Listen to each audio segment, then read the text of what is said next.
My ex has no shame. I am amazed at how this person whom I loved sees himself as a person who's absent of any responsibility for the disintegration of our marriage. He literally thinks of himself as the savior or something. I mean, I'm convinced that the more and more every day that my ex is actually mentally unstable and is a person that has no filter of any kind. I gave him way too much of my life for way too long. Honestly, I don't even know how I survived 4 years with this person. It becomes difficult to understand the depth and degree of utter control that he had over my life. But I am truly grateful to have had the strength and tenacity to stop listening to him and to reclaim my own life and my own dignity. The evidence is abundant and clear as to what kind of person that Mark Angelo Cummings was. No one needs me to throw more fuel on the fire, believe me. I just feel the need to exonerate myself from feeling bad for what happened between us both. I've made many mistakes in my relationship with my ex, of which I take full responsibility.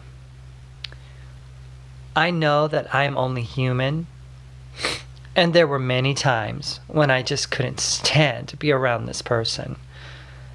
At times, Mark was simply too much. I didn't want to rehash things about our relationship that I've already spoken about these things extensively in numerous videos that I've already done in the past because, in all honesty, it never brings me any joy to speak negatively about my ex. You all also know by now that I'm always going to defend myself. I don't like to stir the pot, I really don't. Yet this seems to be all that Mark likes to do. His wife of 11 years was too dumb for him. Jessica was too crazy, and I was too narcissistic. So he pulled the plug on all three of us. But what were you, Mark? Perfect? My ex also stated that he was fed up with my delusions and the lack of truth in my life. Of course, he's referring to my delusions of recognizing my own gender dysphoria, something which he readily admits that he did not ever personally deal with. I was also constantly being judged for my life and the decisions that I made. One would think that a fellow transsexual person who had become the inspirational embodiment of everything male to so many around him, so many in the trans community itself, would be the perfect person for a trans woman to be married to. But instead, my ex has written that I was the person who lacked truth. I don't know how Mark can ever say that I quote-unquote claim to love him. I did love him. I loved Mark. That was the man that I was intrigued by when he initially piqued my interest 1,000 miles away, contacting me randomly out of the blue. While I was living in Minnesota, I was only dating men, and Mark was stirring my heart. As, he was this Latin heartthrob that I heard speaking to me, calling me mi cielo and mi niña and stuff like that, these really nice terms. He told me that we would fly together and that he would make me the happiest woman if I were to come to him and just meet him face to face. I never claimed to love the alternate ego of Mark, who called herself Maritza. It was nothing personal against her. I was just not that attracted to women. I was attracted to men. My ex says that our marriage was not really a marriage because I somehow made the distinction between stuff that belonged to me and the stuff that belonged to him. He says that I'm lying about him and that I'm calling him a thief, and even made this blanket statement that, well, I understood from the get-go that Mark's show and YouTube channel was not mine. Although he told me to stop making videos on my YouTube channel, I knew that transition radio was his baby and always had been. That matter was abundantly clear to me. He claims to be this pure and honest person, but the reason that I call him out now as a liar and a thief is because that is how I literally do see him. I mean, what else can I say about a person who promised me that he was setting aside money for our future, when for over the years I handed him my entire check because he told me that he was the only person in this relationship who could handle money. Mark would make sure that all of our expenses were paid and that anything extra was able to be set aside for our future as a savings. Mark was very frugal. I'll give him that. And he was very good at doing our finances, and he was. But instead of having money going into a savings account accessible to both of us, for the two of us, the remaining funds went straight to his own personal bank account, which I had no access to. I was only able to get him to give me back the difference left over from the monthly budget the last month that we were together. The rest of the money, which amounted to over 5 figures in the 4 years that we were together, and I would estimate it to be in around the $20,000 range or more, it was never given back to me. This is what classifies Mark as a thief in my eyes. This is not a concocted lie on my part. This is my lived reality. He told me to take into account the car payment and the insurance when I gave him the majority of my monthly deposit after I came back from Minnesota last year. Yet he never said that he had been paying for the car with money in his own account. I thought that I had been paying for the car all along, so he lied to me. I also never had access to the car, so I don't know where he gets off saying that he wanted to share everything with me, because he clearly did not. Mark says that he offered me his home, his services, and his devotion. He did that. He did do that. And after having suffered such devastating injuries, I was grateful to him for that. I felt compelled and obligated to him for doing that. He was instrumental as my advocate in the hospital. His care for me during that time was unbelievably generous and so very kind. He is right. I had no one, and I was quite vulnerable, and I had no way to get back home to Minnesota. He did offer me his home, his RV, and his medical therapy services. Mark knew exactly what he was doing, and he was excellent at what he did, and I will always be grateful to him for being there for me, even removing a stitch that I had from the hospital.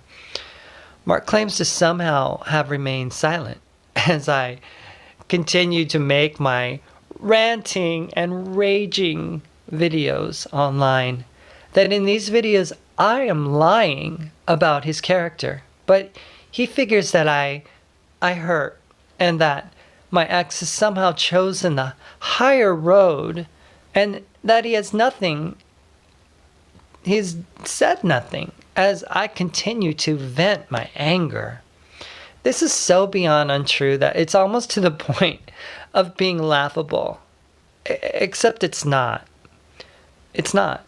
First of all, Mark does not have the mental or emotional capacity to remain silent. Anyone who knows him knows that.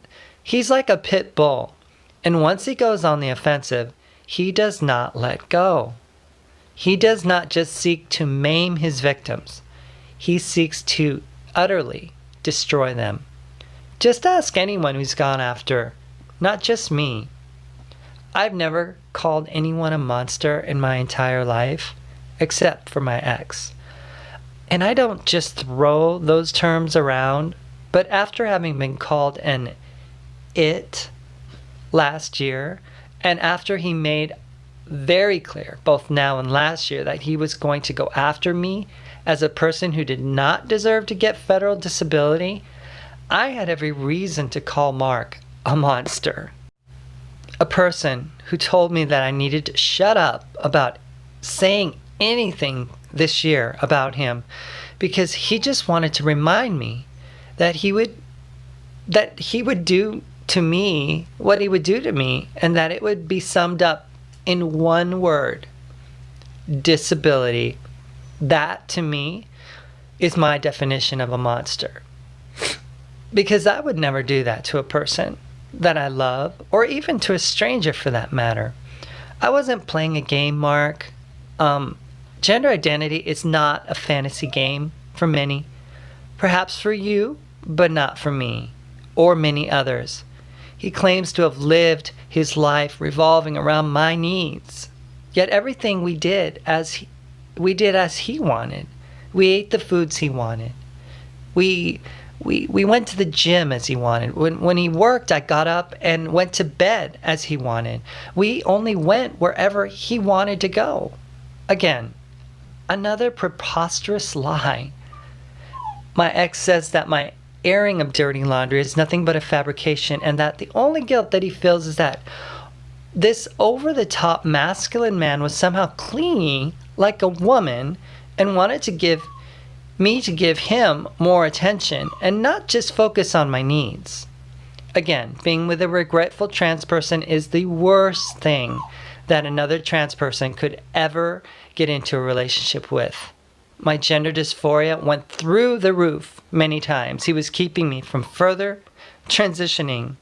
I do not understand why Mark cannot accept some portion of responsibility in the destruction of this marriage. Am I just hell-bent on destroying him? Am I just after him as some vengefully jealous and angry ex-lover? No, I am not. I am just sick and tired of being misrepresented and lied about. I do not know how your conscience can be clear when you are responsible for so much of my emotional, physical, mental, psychological, and yes, even sexual abuse. You are not a victim here. You, Markangelo Cummings, are the victimizer. Just as you victimized members of your very own family years and decades before. And I don't think you want me to go into that detail. Stop painting yourself as the helpless woman because you dominated me as the man that I married in every way and for far too long. I am not your victim anymore.